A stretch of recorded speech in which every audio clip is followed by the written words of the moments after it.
Welcome to the Baldeagle242 YouTube channel. Today I've got a 2014 Craftsman T1600. The seat needs a minor repair right here on the top corner. The seller says it runs and cuts good. I did end up getting this mower for $350. It's a single cylinder, 19 horsepower, Briggs and Stratton Gold Series engine with a 46-inch cutting deck and new blades on it. Well, it's a little dirty, but it's up between the lines. You've got almost a full tank of gas. Not much rust on this one, so it should clean up pretty nicely. Anyway, I'm gonna take this one out, cut the grass, and see what we got here. All right, one thing I noticed here while cutting the grass, this thing seemed pretty darn loud, and I noticed a slight rattle while I was pressure washing it. You can see back here, there's an exhaust bolt missing. You can see the gasket has kind of got kicked off to the side here. It doesn't appear that the bolt is broke off in the hole. It looks like the bolt is literally just fell out. But yeah, this exhaust here is, obviously it's really loud, so we'll get that fixed. All right, I'm gonna go ahead and pull this heat shield or this front bumper guard off of this thing and see what I've got here on this muffler.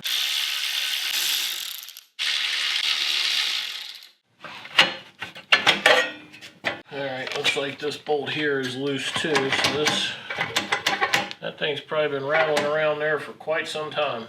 These exhaust bolts are a T40, they're not a standard bolt.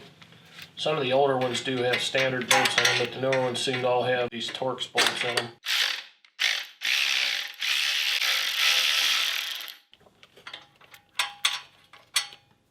Yeah, that gasket is burned.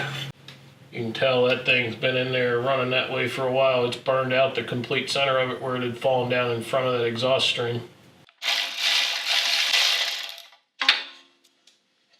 You can see the black around that where it's burned out around it. It's been running that way for a long, long time. And guys, this might look like the tab is broke off here, but it's not. When you take these off, you really want to take this bolt all the way out. And then that back bolt or the bottom bolt, you can just kind of pull this out without taking that bolt all the way out. Yeah, those threads are perfectly fine. I'm just going to find another bolt, put it right back on. Yeah, you guys might have seen this before I did, but that is the bolt that was on top. I didn't realize this till I was over at the workbench trying to find another bolt. How worn down that bolt is where that thing's been running that way for a long, long time. All right, I'm going to go ahead and replace the missing bolt and the one that is worn down too. Also going to put a lock washer on there so that it'll lock it in place. There's not much chance of it backing out then. And fortunately, I did save a couple good old exhaust gaskets from ones I've scrapped out over the years, so I'll put a different gasket on there. This way we'll get this thing done today and don't have to order any parts. All right, I cleaned that surface up a little bit with Scotch-Brite there to kind of help it seal better. Doesn't look like it's burned out or anything, should be fine. And again, like I said on this bottom one, you can go ahead and get this bolt started. That helps you to keep that bottom lined up there. All right, so that gasket will be slid all the way back against the head when we get this on here. Kind of hook that over that bolt. I'll go ahead and put my bolt in the bottom here too to help hold this while I'm working on it. Just put it in with a couple threads started. So once you get that in there, just make sure your gasket isn't hanging out on one side or the other. It should be completely underneath that exhaust flange.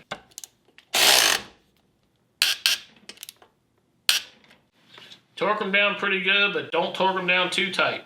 And that bolt did tighten down fine, so it was literally just the bolt fell out and got lost. Something else I use here when I change oil is just this flexible, bendable, you can get these on eBay or Amazon, but stick it underneath the plug. And then when you take that out, you can funnel that right down into your oil pan. Something else you may not know too, you can get these flimsy little oil pans at Dollar General for $1. Plenty enough for the amount of oil is going to come out of a mower. They're pretty flimsy if you're going to be putting 4 or 5 quarts in them out of a car though. A 1/2-inch wrench will fit these plugs.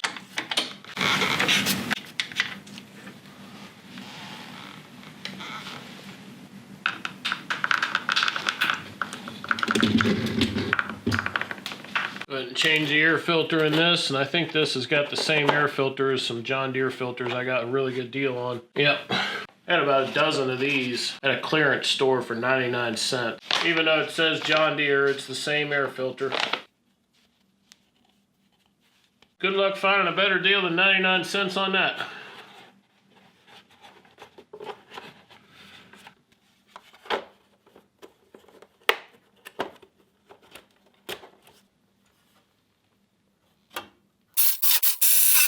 Most of the time, these stickers on the inside of your hood will show you the oil capacity on this, but for some reason, this one does not. Shows you oil filter and other stuff, but it doesn't have the actual oil capacity. In my experience, all of these single cylinder Briggs and Stratton engines take 48 ounces. I'll look it up, but I'm pretty sure this one takes 48 ounces. You'll want to check, make sure yours is the same. All right, I did go ahead and fill that thing up with 48 ounces of oil and change the filter.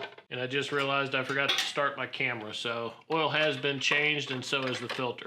All right, so far everything this seller has told me has been true on this. This is actually a nice set of what I believe are gator blades with that uplift fin on it like that. Kind of expensive blades, but overall, a little bit of wear on that edge, but overall I think these blades are in pretty darn good shape. I'm not even gonna worry about sharpening those. That's your blade on the other side. A little hard to get video of this one just because of the deck chute's not open, but I think we're good to go on blades.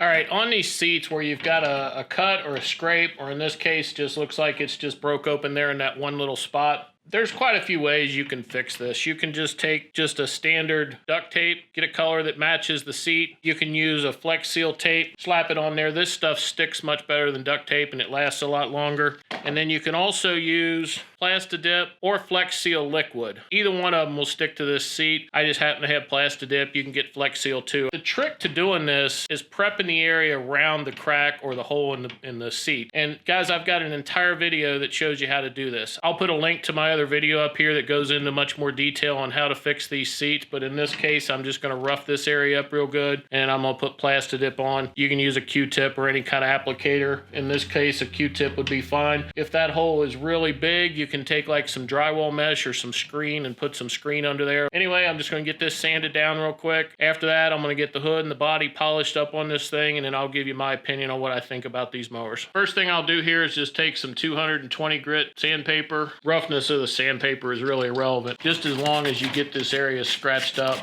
If there's any pieces that look like they're about to tear off, either tear or cut them off. Don't worry if there's a little bit of a hole there. And don't sand farther out away from this than what you want to put the material on. Since this is such a small hole, I'm going to come out maybe about a ½ inch, and that'll give it good coverage. What I'll do after that is take some acetone and clean this up, and just a rag. Make sure you're using a rag that doesn't have any wax, even fabric softener or something on it. So use a virgin rag that's not got any kind of other chemicals or anything that could keep anything from sticking to it, and then just take your acetone and clean that area up around it. This is the most critical point of getting this stuff to stay on here, is the prep work and the cleaning of it. All right, and then once your acetone dries, just get that down in there real well. I'm actually gonna get a Q-tip. This is too big. And just spread that around there real good. Get the excess off of there.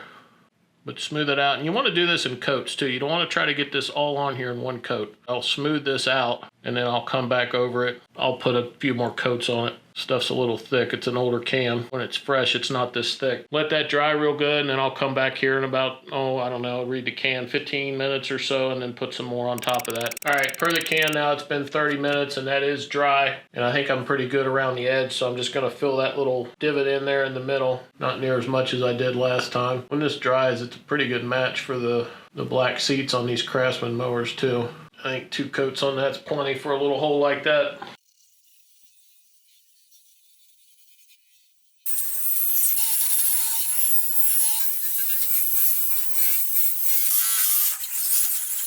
Another thing I like to do is swap out these headlights with LED headlights.